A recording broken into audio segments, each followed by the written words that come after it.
Hello students, welcome back in my channel. है ना। हम लोग आज लेक्चर 4 करने वाले हैं बायोटेक्नोलॉजी प्रिंसिपल एंड प्रोसेस का।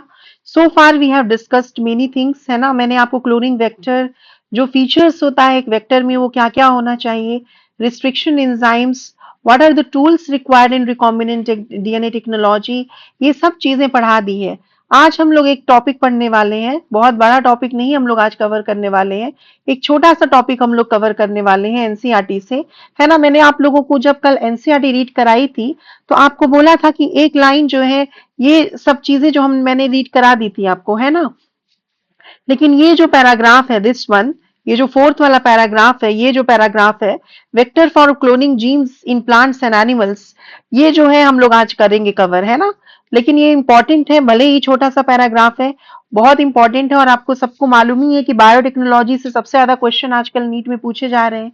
अभी रिसेंट जो प्रीवियस ईयर है उसमें ही बायोटेक्नोलॉजी प्रिंसिपल एंड प्रोसेस से there were 6 question and application से देयर वर 3 क्वेश्चंस। तो 9 क्वेश्चंस जो हैं वो बायोटेक्नोलॉजी से ही आए थे प्रीवियस ईयर के क्वेश्चन में, यू कैन से पेपर में, यस और नो। तो आज हम लोग ये चीज सीखने वाले हैं कि किस तरह से हम लोग कुछ वेक्टर्स जो हैं उसको डिसार्म कर देते हैं। डिसार्म वर्ड का मतलब क्या होता है कि अगर हमने किसी यू कैन से वेक्टर की या किसी यू कैन से बैक्टीरिया के पैथोजेनिक इफेक्ट को रिमूव करके उसमें अपना जीन ऑफ इंटरेस्ट इंसर्ट कर दिया, तब वो क्या हो जाएगा, डिसार्म हो जाएगा। डिसार्म का मतलब क्या हो गया कि जो पैथोजेनिक इफेक्ट है वो उसका खत्म हो जाएगा और उस पैथोजेनिक इफेक्ट की जगह पर हम क्या इंसर्ट करने वाले हैं, अपना जीन ऑफ इंटरेस्ट इंसर्ट करने वाले हैं ना। तो ये प्लांट्स में भी किया जा सकता है और एनिमल्स में भी किया जा सकता है।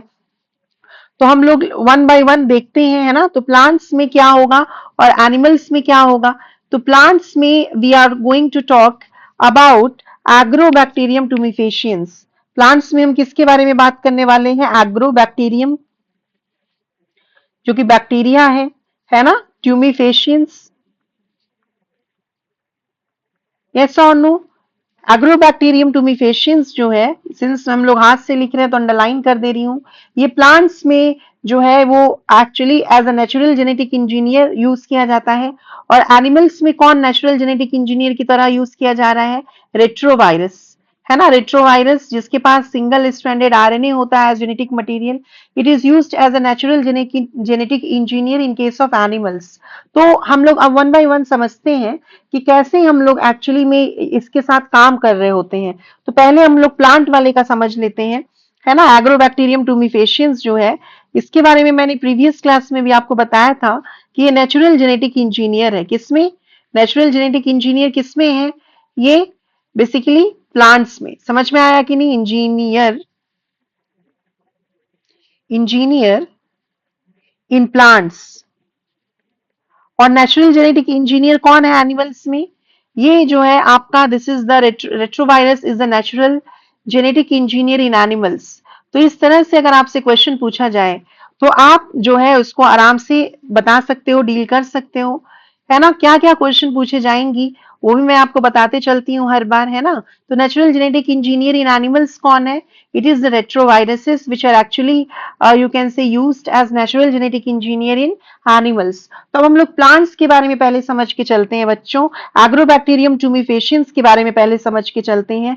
बहुत लोग इसको समझा नहीं पाते हैं या फिर बच्चों को सही तरीके से समझ में नहीं आता है, बट आई एम श्योर कि आज जब मैं लेक्चर लूंगी इससे आपका एक बहुत शॉर्ट लेक्चर होने वाला है और चीजें आपको बहुत अच्छे से समझ में आने वाली हैं।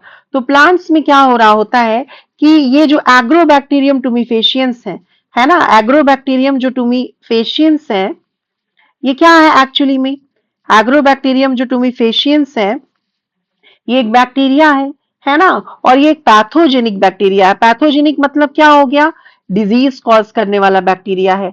एग्रोबैक्टीरियम टूमिफेशियंस जो है एक डिजीज कॉज करने वाली बैक्टीरिया है। आई होप आप मेरे साथ नोट्स जो है उसको लिख रहे होंगे, तभी आपको जो है वो समझ में आएगा चीजें। और ये क्या काम कर रहा होता है, ये कॉज कर रहा होता है ट्यूमर।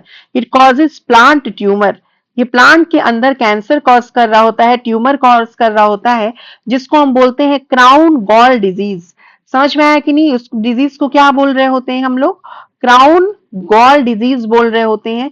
और किस प्लांट्स में ये कॉज कर रहा होता है ट्यूमर या you can say crown gall disease? तो जो भी डाइकॉट प्लांट्स होते हैं, है ना, उसमें ये you can say crown gall disease cause कर रहा होता है। जो कोई प्लांट होता है, जो डाइकॉट प्लांट्स होते हैं, उनमें जो यू कैन से वुंडेड पोर्शन होता है, उसके थ्रू ये इजिली एंटर कर जाता है ना। जो सीरियल्स होते हैं इस उनमें ये बीमारी नहीं कॉज करता।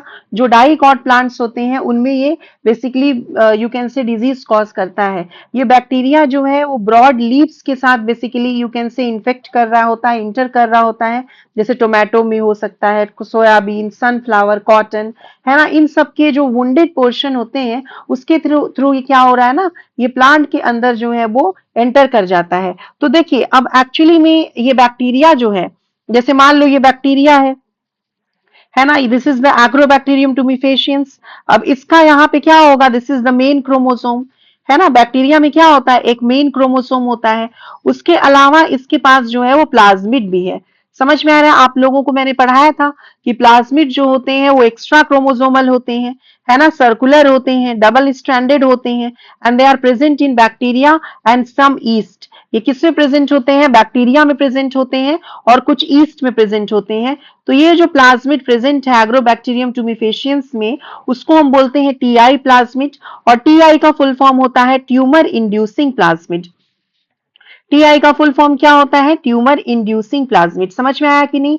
अब हम लोग थोड़ा सा ट्यूमर इंड्यूसिंग प्लाज्मिड का अलग से डायग्राम देख लेते हैं। हालांकि मैं डायग्राम आपके लिए लेकर आई हूं, लेकिन फिर भी मैं खुद से एक बार एक डायग्राम बनाकर आपको समझाना चाहती हूँ। देखिए जैसे मान लो अगर ये आपका टीआई प्लाज्मिड है, ठीक है, ये टीआई प्लाज्मिड हो गया, this is the TI plasmid. और ये जो टीआई प्लाज्मिड है, यस, इसके पास क्या होता है, एक पोर्शन होता है जिसको हम बोलते हैं टीडीएनए। ये जो रीजन है इसको हम क्या बोल रहे होते हैं? टीडीएनए बोल रहे होते हैं। यहाँ पर टी वर्ड का मतलब होता है ट्रांसफर्ड, तो या फिर ट्रांसफर भी आप बोल सकते हो।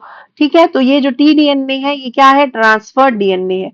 T-DNA is actually a portion which is present in the tumour inducing plasmid. समझ में आ रहा है कि नहीं? और ये जो टीडीएनए होता है ये एक्चुअली में क्या होता है? बेसिकली खतरनाक होता है। समझ में आया कि नहीं? ये क्या होता है? ये खतरनाक होता है। यही जो है एक्चुअली में क्या कर रहा होता है? डिजीज कॉज कर रहा होता है। समझ में आया कि नहीं? और यहाँ पे एक और रीजन प्रेजेंट होता है जिसको बोलते हैं वीआईआर रीजन।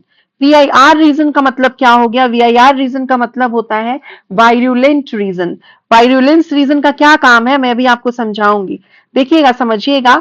मैं फिर से एक बार आपको वर्बली बता दे रही हूँ। देखो बच्चों, मैंने क्या बोला कि जो एग्रोबैक्टीरियम टूमिफेशियंस है ये डाइकॉट प्लांट्स में क्या कॉज कर रहा होता है? क्राउन गॉल डिजीज कॉज कर रहा होता है। इसके पास प्लाज्मिड होता है जिसको ट्यूमर इंड्यूसिंग प्लाज्मिड बोलते हैं। इस टीआई प्लाज्मिड के पास बेसिकली क्या हो रहे होते हैं? दो एसेंशियल कंपोनेंट्स हो रहे होते हैं, एक टी डीएनए जिसको ट्रांसफर्ड डीएनए बोलते हैं, है ना, जो कि एक्चुअली में उसमें ये जो टी डीएनए इसमें कुछ ऐसी जीन्स होती हैं जो कि बीमारी कॉज करती हैं, क्राउन गॉल डिजीज कॉज करती हैं। और वीआई रीजन मतलब वायरुलेंस रीजन हो गया। इतनी बातें पहले आपको समझ में आई होगी, है ना। अब देखो यही डायग्राम मैं यहाँ लेकर आई हूँ। देखो ये जो टीआई प्लाज्मिड है उसमें यहाँ से लेकर यहाँ तक का जो रीजन है टी डीएनए रीजन है, ये वाला जो पोर्शन है जिसको हम वायरुलेंस रीजन बोल रहे होते हैं। अब क्या होता है ना, देखिए चीजें समझिएगा। देखो पहले आपको मैं कुछ चीजें बोल देती हूँ, है ना, मैं उसको लिख भी दे रही हूँ, रुको, ताकि आपको अच्छे से समझ में आए। देखो जो एग्रोबैक्टीरियम टूमिफेशियंस है, एग्रोबैक्टीरियम जो टूमिफेशियंस है, ठीक है, एग्रोबैक्टीरियम जो टूमिफेशियंस है ये नेचुरली ट्रांसफर कर सकता है क्या चीज? इट कैन नेचुरली, इसको कोई भी इंसान की जरूरत नहीं पड़ेगी, it can naturally transfer, naturally transfers some part of Ti plasmid. कौन सा पार्ट ये ट्रांसफर कर रहा होता है टीआई प्लाज्मिड का? T T DNA. समझ में आया? Some parts of Ti plasmid, Ti plasmid का कुछ पार्ट्स ये नेचुरली ट्रांसफर कर सकता है। समझ में आया कि नहीं? किसमें? इन होस्ट प्लांट। और कैसे प्लांट्स हैं ये? डाइकॉटिलिडनस डाइकॉट प्लांट्स हैं, ठीक है, प्लांट डीएनए। और इसमें हम लोग जो है किसी भी ह्यूमन का इस्तेमाल नहीं करेंगे, विदाउट, है ना, मैन मैंस एफर्ट। इसमें हम किसी भी प्रकार से इंसान का एफर्ट नहीं लेंगे, इसीलिए इसको, इसी रीजन से हम बोल रहे हैं नेचुरल जेनेटिक इंजीनियर। अब नेचुरल क्यों बोल रहे हैं, क्योंकि नेचुरली ये ट्रांसफर कर रहा है अपने टीआई प्लाज्मिड के कुछ पार्ट्स को होस्ट के अंदर, है ना। लेकिन जेनेटिक इंजीनियर हम क्यों बोल रहे हैं, एक्चुअली में हमारे लिए हेल्पफुल कैसे हुआ, अगर ये बीमारी कॉज कर रहा है तो क्राउन गॉल डिजीज कॉज कर रहा है, तो फिर ये एक्चुअली में हेल्पफुल कैसे है। तो ये बहुत ही इजीली मैं आपको अभी समझा रही हूँ कि ये कैसे हेल्पफुल है। देखिए समझिएगा, जब ये होस्ट के अंदर जाता है ना, व्हेन द टीआई प्लाज्मिड, देखो एग्रोबैक्टीरियम क्या करता है, जब कोई पार्ट है ना, यू कैन से प्लांट का कोई पार्ट, जैसे मान लो ये लीव है, यहाँ पे लीव में वुंड है ना, उस वुंड के थ्रू क्या होता है, एग्रोबैक्टीरियम टूमिफेशियंस जो है ये प्लांट के अंदर एंटर कर जाता है। समझ में आया कि नहीं आया। अब प्लांट के अंदर एंटर करने के बाद ये जो आपका यू कैन से ये है टीआई प्लाज्मिड है ना, उससे ये जो टी डीएनए है वो सेपरेट हो जाएगा। क्या बोलना चाह रही हूँ, जब प्लांट के अंदर आपका एग्रोबैक्टीरियम टूमिफेशियंस एंटर करेगा तो टीआई प्लाज्मिड भी तो एंटर करेगा उसके साथ, क्योंकि एग्रोबैक्टीरियम के अंदर ही तो टीआई प्लाज्मिड है। और प्लांट के अंदर क्या होता है कि ये जो टी डीएनए है ना, जो कि एक्चुअली में उसके अंदर जीन्स है, क्या करने को, क्या क्या कॉज करने के लिए, ट्यूमर, है ना, ट्यूमर कॉज करने के लिए जो जीन है वो टी डीएनए के पास है। तो प्लांट के अंदर जब एग्रोबैक्टीरियम एंटर करता है तो उसके टीआई प्लाज्मिड में से जो टी डीएनए है वो सेपरेट हो जाता है। समझ में आ रहा है कि नहीं, क्या बोल रही हूं मैं, कि टीआई प्लाज्मिड में से टी डीएनए जो है वो सेपरेट हो जाता है। कब, जब आपका ये एग्रोबैक्टीरियम होस्ट प्लांट के अंदर एंटर करता है। समझ में आया कि नहीं। और कौन बेसिकली, और वो ये जो टी डीएनए ये कहाँ चला जाता है सेपरेट होके, ये प्लांट जो है, होस्ट प्लांट जो है, डाइकॉट प्लांट जो है, उसके मेन क्रोमोसोम के साथ जाकर इंटरफेयर करने लगता है, मेन क्रोमोसोम के साथ जाकर जुड़ जाता है। समझ में आ रहा है कि नहीं। और कौन उसको हेल्प करता है सेपरेट होने में या फिर मेन क्रोमोसोम के साथ जुड़ने में, VIR रीजन। तो what is the actual function of VIR region, VIR region actually helps the TDNA, है ना, क्या करने के लिए, to get separated from the TI plasmid inside the host plant cell and integrate into the host plant DNA, है ना, and can cause the crown gall tumour. Understood और not understood, क्या बोल रही हूं मैं यहाँ पे, मैं आपको मेंशन कर दे रही हूं कि इनसाइड होस्ट प्लांट, यानी जिस प्लांट के अंदर एंट्री हुई है एग्रोबैक्टीरियम टूमिफेशियंस की, इनसाइड होस्ट प्लांट क्या हो रहा है, टी डीएनए जो है, ठीक है, वो क्या हो रहा है, इट गेट्स सेपरेटेड, वो सेपरेट हो जा रहे हैं। ठीक है, कहां से सेपरेट हो जा रहे हैं, फ्रॉम टीआई प्लाज्मिड, वो टीआई प्लाज्मिड से, यानी ट्यूमर इंड्यूसिंग प्लाज्मिड से सेपरेट हो गया। अंडरस्टूड। और ये क्या हो रहा है, ये जो टी डीएनए है ये इंटीग्रेट कर जा रहा है, एसोसिएट हो जा रहा है ना, किसके साथ, इंटीग्रेट किसके साथ करेगा, integrates into host DNA, host जो मेन क्रोमोसोम है ना प्लांट का, होस्ट डीएनए जो प्लांट है उसके डीएनए के साथ टी डीएनए जाकर चिपक जाएगा, इंटीग्रेट हो जाएगा। और उसके वजह से क्या होगा, जब सेंट्रल डोग्मा चलेगा तो उसके वजह से ये क्या कॉज कर देगा, it causes crown gall disease. और इसी की वजह से प्लांट के अंदर जो है वो ट्यूमर कॉज कर देगा, जिसको क्राउन गॉल ट्यूमर या क्राउन गॉल डिजीज के नाम से जान सकते हैं। और what is the function of VIR region, VIR region जो है इसमें ऐसे जीन्स हैं जो कि टी डीएनए को ट्रांसफर करने में हेल्प करते हैं और इंटीग्रेट करने में हेल्प करते हैं होस्ट प्लांट डीएनए के अंदर। क्या बोल रही हूं मैं आपको समझ में आ रहा है। VIR रीजन जो है इसमें ऐसे जीन्स हैं जो एसेंशियल हैं, किस लिए, टी डीएनए को ट्रांसफर करने के लिए और इंटीग्रेट करने के लिए, किसके अंदर, होस्ट प्लांट के डीएनए के अंदर। आर यू अंडरस्टैंडिंग और नॉट। लेकिन अगर मान लीजिए कि ये जो आपका टीआई प्लाज्मिड है, इसमें ये जो टी डीएनए वाला रीजन है, इसमें जो जीन रिस्पॉन्सिबल है ना, कोई ना कोई जीन रिस्पॉन्सिबल होगा ना, किस क्या कॉज करने के लिए, क्राउन गॉल डिजीज कॉज करने के लिए। तो जीन जो रिस्पॉन्सिबल है क्राउन गॉल डिजीज करने के लिए, अगर उस जीन को हम लोग हटा दें, उस जीन को हम लोग क्या कर दें, नॉकआउट कर दें। नॉकआउट मतलब क्या होता है, रिमूव कर देना। समझ में आ रहा है कि नहीं। और उस जीन से के जगह पर देखो मैं आपको समझाती हूं, जैसे मान लो ये आपका टीआई प्लाज्मिड है, देखिए समझिएगा आप अच्छे से, आपको समझ में आ जाएगा, डोंट वरी। ये आपका टीआई प्लाज्मिड है और ये जो रीजन है, this is the region of the T DNA. अब इस टी डीएनए में ये जो है, ये जो पोर्शन है, जैसे मान लीजिए ये जो जीन है, दिस इज द जीन, और ये जीन जो है this is responsible for crown gall, है ना, ट्यूमर। यही जीन जो है ये रिस्पॉन्सिबल है क्राउन गॉल ट्यूमर के लिए। लेकिन अगर हम लोगों ने इस जीन को नॉक आउट कर दिया, नॉकआउट का मतलब क्या होता है, जीन नॉकआउट का मतलब क्या होगा, जीन नॉकआउट का मतलब होगा कि उस पर्टिकुलर जीन को जो कि क्राउन गॉल डिजीज कॉज कर रहा है उसको हम निकाल देंगे। अगर उस पर्टिकुलर जीन को हम निकाल के बाहर फेंक दें और उस जगह पर जहां पर क्राउन गॉल डिजीज कॉज हो रहा था, है ना, क्राउन गॉल ट्यूमर कॉज करने वाला जो जीन जहां पर था, उस पर्टिकुलर जगह पर अगर हम लोग अपना जीन ऑफ इंटरेस्ट डाल दें, जिस जीन में हम इंटरेस्टेड हैं, तो कहानी ही उलट जाएगी, है ना, कहानी जो है वो क्या हो जाएगी, पलट जाएगी। यानी कि बेसिकली हम लोग अपना जीन ऑफ इंटरेस्ट उस जगह पर डाल रहे हैं जहां पर जीन है किसके लिए, क्राउन गॉल ट्यूमर के लिए। अब ये जो क्राउन गॉल ट्यूमर है उस वो होगा ही नहीं, है ना, और हमारा जीन ऑफ इंटरेस्ट जो है वो नेचुरली क्या होगा, प्लांट के अंदर चला जाएगा। और ये जो जीन ऑफ इंटरेस्ट है जब अपना एक्सप्रेशन दिखाएगा, जीन एक्सप्रेशन का क्या मतलब होता है, हर जीन में कोई ना कोई इंफॉर्मेशन छुपी हुई होती है कुछ ना कुछ कोड करने के लिए।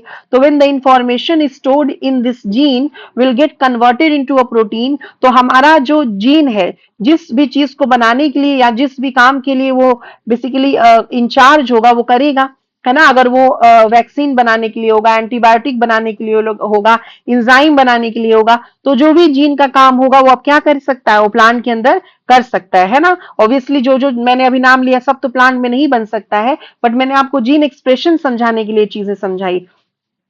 तो अब क्या हुआ, यहाँ पे क्राउन गॉल जो ट्यूमर है उसका इफेक्ट खत्म हो जाएगा ना, यस और नो। यानी ये जो हमारा प्लास्टिड है, अरे प्लाज्मिड है, इसको हमने क्या कर दिया, डिसार्म कर दिया, यस और नो। ये जो टीआई प्लाज्मिड है क्या हो गया, डिसार्म्ड हो गया। तो इसीलिए इसको बोलेंगे डिसार्म्ड प्लाज्मिड या यू कैन से डिसार्म्ड वेक्टर। वेक्टर क्या हो रहा था, जीन टैक्सी, जीन को ले जाने का काम कर रहा था ना होस्ट के अंदर, कौन, वेक्टर। अब यहाँ पे जो टैक्सी है वो सेम है, यानी वेक्टर जो है वो सेम है, बस हमने पैसेंजर बदल दिया है। समझ में आ रहा है कि नहीं, है ना। पैसेंजर में पहले क्या था, टीडीएनए में वो जीन था जो कि क्राउन गॉल ट्यूमर कॉज कर रहा था, लेकिन अब हमने उस ट्यूमर की वाले जीन को रिमूव कर दिया। अब उस पर्टिकुलर जगह पर हमने अपना जीन ऑफ इंटरेस्ट डाल दिया, यानी कि हमने अपना पैसेंजर जो है उसको बदल दिया है, पैसेंजर जो है उसको चेंज कर दिया है, लेकिन जो टैक्सी है वो सेम है। आर यू अंडरस्टैंडिंग और नॉट अंडरस्टैंडिंग, यस और नो। नाउ यू अंडरस्टूड कि मैंने क्या आपको समझाने की कोशिश की। Same thing has been done with the retrovirus in case of animals.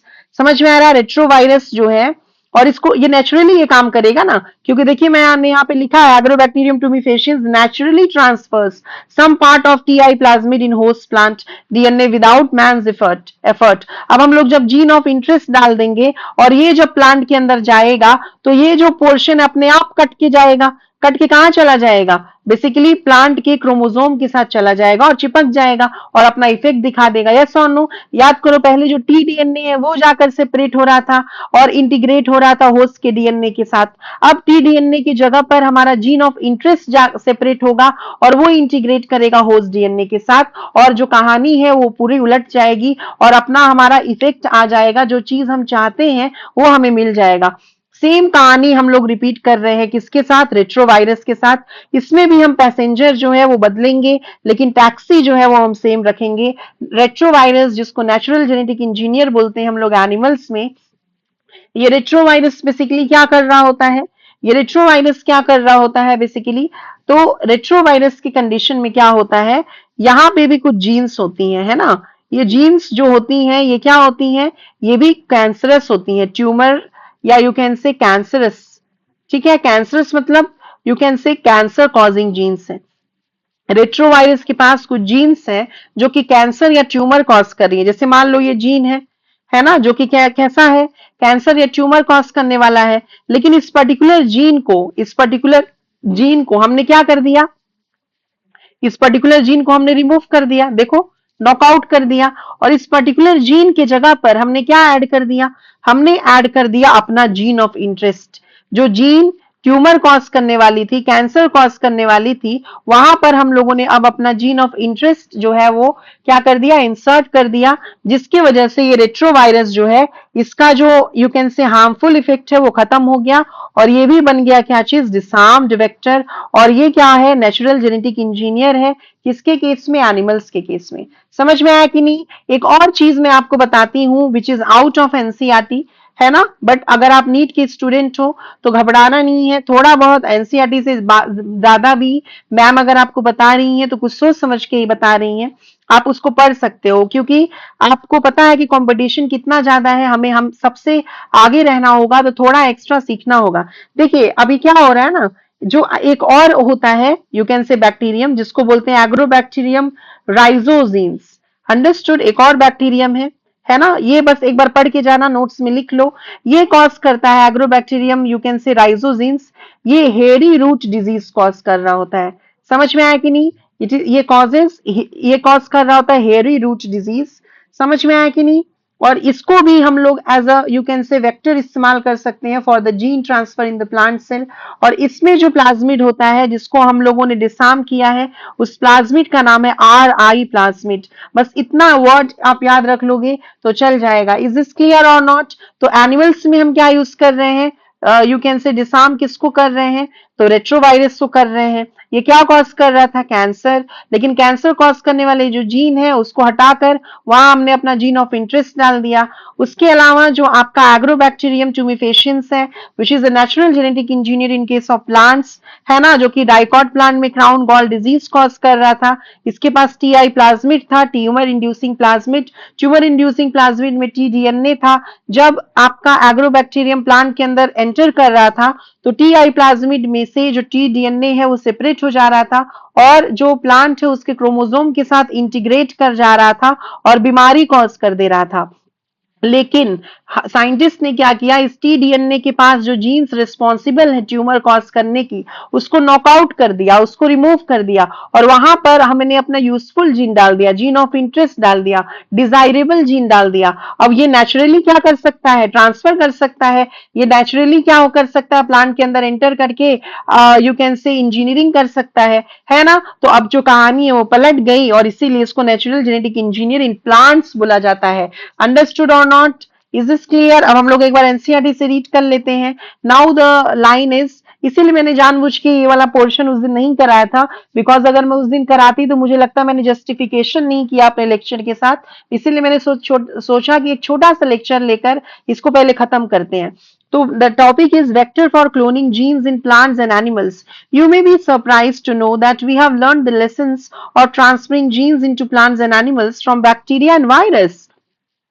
Bacteria में कौन है, एग्रोबैक्टीरियम, और वायरस में retrovirus, which have known this for ages, how to deliver genes to transform eukaryotic cells and force them to do what the bacteria or viruses want. For example, Agrobacterium tumefaciens, a pathogen of several dicot plants. किस तरह के plants में, dicot plants. Understood?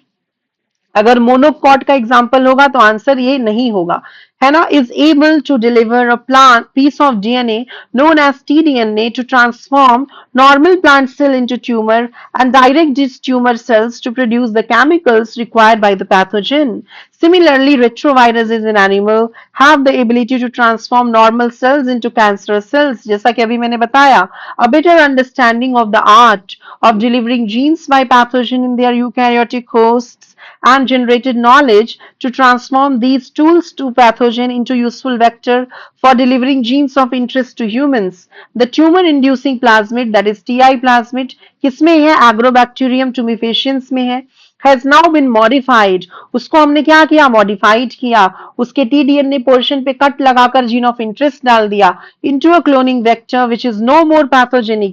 अब वो disarm हो गया, अब disarm हो गया तो ऑब्वियसली वो पैथोजेनिक नहीं रहा, डिजीज कॉजिंग एबिलिटी लॉस्ट हो गई to the plants, but is still able to use the mechanism to deliver genes of our interest है ना, जिसको हम बोल सकते हैं डिजायरेबल जीन या gene of interest into variety of plants, yes और नो, इसीलिए इसको नेचुरल जेनेटिक इंजीनियर बोला जाता है। Similarly retroviruses have also been disarmed and are now used to deliver desirable genes into animal cells. So once a gene or a DNA fragment has been ligated into a suitable vector, है ना, हम जो gene of interest है उसको हमने किसमें ligate किया, suitable vector में। यहाँ पर वेक्टर कौन है, प्लांट्स के केस में एग्रोबैक्टीरियम tumefaciens और एनिमल्स के केस में retroviruses. It is transformed into the bacterial plant और animal host where it multiplies. Obviously host is the place where actually they are going to multiply. I hope the lecture is useful and beneficial to each and every student of the class. अगर आपको अच्छा लग रहा है तो comment box में लिख के जरूर बताइए। मेरे चैनल को सब्सक्राइब और शेयर अपने फ्रेंड्स के साथ जरूर करिए, लाइक करिए अगर आपको अच्छा लग रहा है, क्योंकि उसी के थ्रू जो है मुझे मोटिवेशन मिलने वाली है। इज दिस क्लियर और नॉट? समझ में आया कि नहीं आया? यस और नो, टेल मी, है ना। तो अब हम लोग नेक्स्ट क्लास में कॉम्पिटेंट होस्ट पढ़ेंगे, ट्रांसफॉर्मेशंस के मेथड पढ़ेंगे, है ना, जो कि बहुत ही अच्छा लेक्चर होने वाला है। तो है ना, keep tuned and you can से साथ में जुड़े रहिए, है ना। एक एक चीज एनसीईआरटी की समझ में आने वाली है, एक एक लाइन समझ में आने वाली है, पूरी बायोलॉजी खत्म होने वाली है। तो thank you so much students for keeping the patience. Meet you in the next class. Till then take care, bye.